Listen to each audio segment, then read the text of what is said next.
यो पारिपट्टि देखिएको चाहिँ कोरियाको थेगु सहर हो। यो चाहिँ ठुलो सहर हो कोरियाको। अनि यतापट्टि चाहिँ गाउँ छ। यहाँनिर चाहिँ प्याजहरू यस्तो मजाले टनेल राखेको छ। महँगो पनि पर्छ प्याजहरू यहाँको। कामदारहरू पनि 3 जना काम गरिरहेछ। म चाहिँ अहिले बिरामी भएर काम गर्न नसक्ने अवस्थामा आएको छु। उही के हो यो? आई डोन्ट नो के हो यो। तर म चाहिँ अब 4-5 महिनासम्म काम गर्नु मिल्दैन भनेको छ डाक्टरले। 1 हप्ताको हस्पिटल बसाइ पछाडि फाइनल्ली हिजो चाहिँ डिस्चार्ज भयो।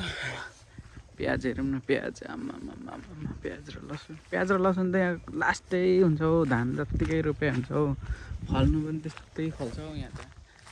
अनि यहाँनिर चाहिँ भण्डारण कोठा जस्तोहरू छ। यस्तोमा चाहिँ कतिपय ठाउँमा त यस्तोमा विदेशी कामदारहरूलाई नि सुत्ने ठाउँ पनि राखेको हुन्छ है। ओ कोकोले के हो यो? अब हेरौँ है त। अब 4 महिनासम्म दिनै पछि भिडियो बनाएर हाल्नु पर्यो। अल्छी लाग्छ, के गर्नु। अब हिँड्दै वरिपरि हिँड्यो, डुल्यो, घुम्यो। पैसा छैन, केही पनि छैन। डुल्यो खायो 4 महिनासम्म। अब बिचमा फलोअपमा पनि जानुपर्ने हुन्छ।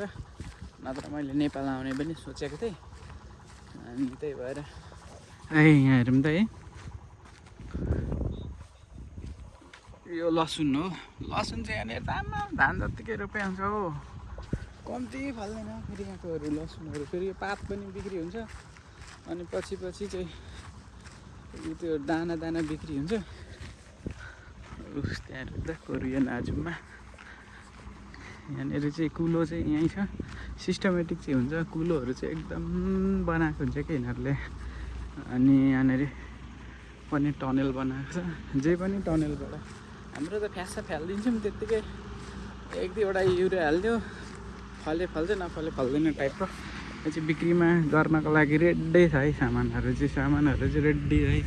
प्याजहरू हेरौँ न, योग्य अयोग्यहरू कति धेरै फालिरहेको छ। अयोग्य प्याजहरू चाहिँ यहाँनिर चाहिँ बाटो बनाउने कार्य कि नहर हो यो? नहर कि बाटो बनाउँदैछ जे भ्याकुमले।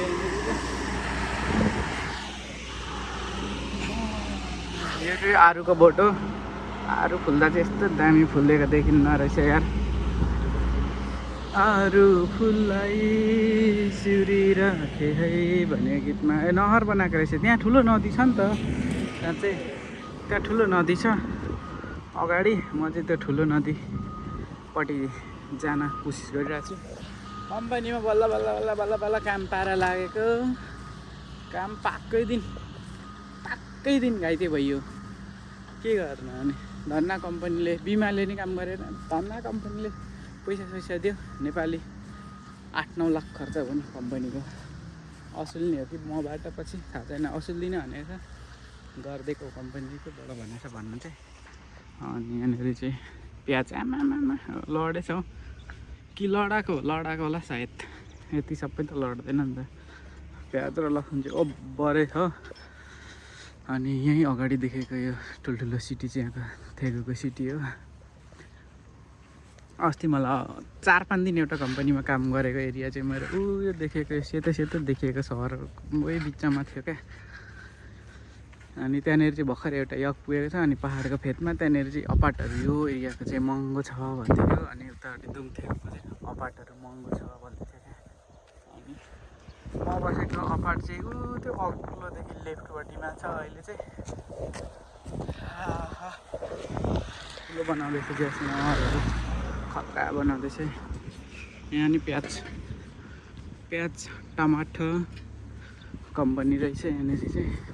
यहाँनिर चाहिँ एकजना काम गरिरहेको छ। यिनीहरूलाई अनुहारमै देखाएर खिच्यो भने यिनीहरू फेरि रिसाउँछ। हेरौँ अब यहाँ म नदी आइसकेँ। हिँड्दा के होइन हौ, आइपुगे जस्तो लागेको छ। यहाँनिर लसुन खेती। यो पातल यो चाहिँ मैले थाहा पाउन सकिनँ हौ। खै के बोट हो यो चाहिँ लसुनको बोट हो।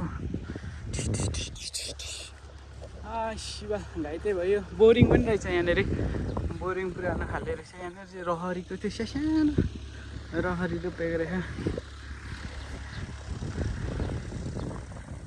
कहाँबाट पानी सोचेर तानेर फाल्दैछ ए यहाँको रहेछ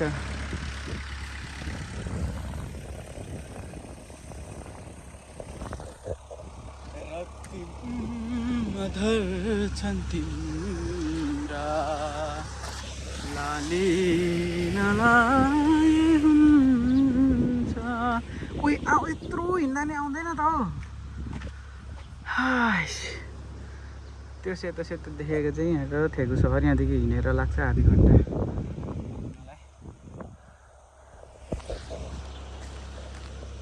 लास्टै अल्छी लाग्यो अब कसरी पो बिताउने होला मैले 4 देखि 6 महिनासम्म काम नसिकने के डुलेर मात्रै के गर्ने हो यार अल्छी लाग्छ सम्झिँदा अनि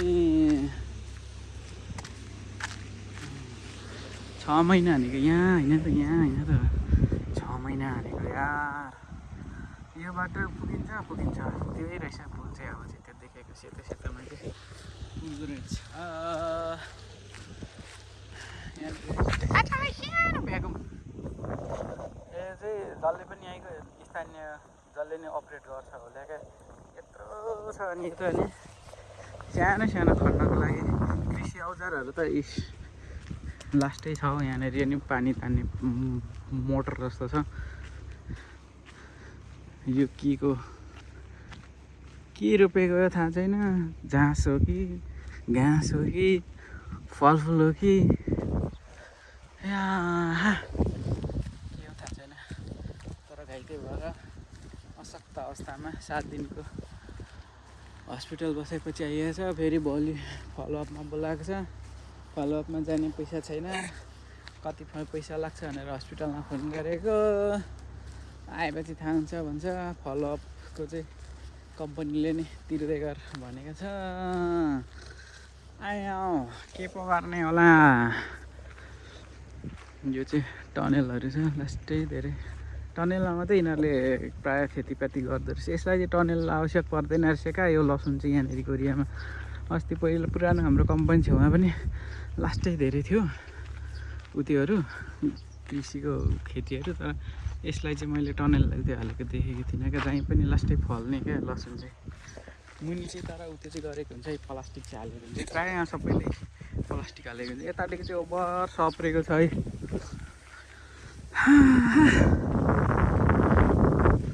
हावा चलेर फेरि आज मौसम पनि दामी भएको छ अनि निस्किदिएको के गरेर बिताउने होला 4 महिना भन्ने लागिरहेको छ मलाई चाहिँ मेन कुरा चाहिँ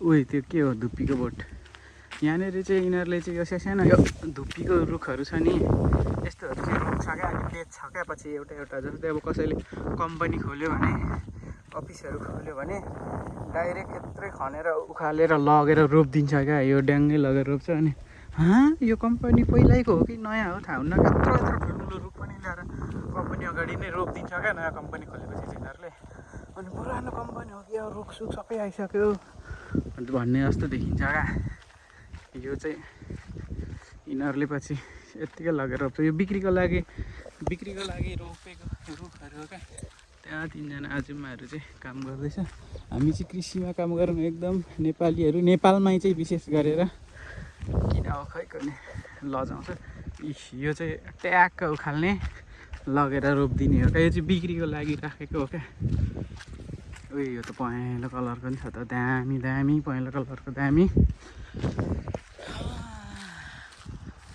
अब म हिँडेको लगभग 20 मिनट भयो अब 5 मिनटमा म खोला पुग्दैछु अब खोला पुगेर हेरौँ त भिडियो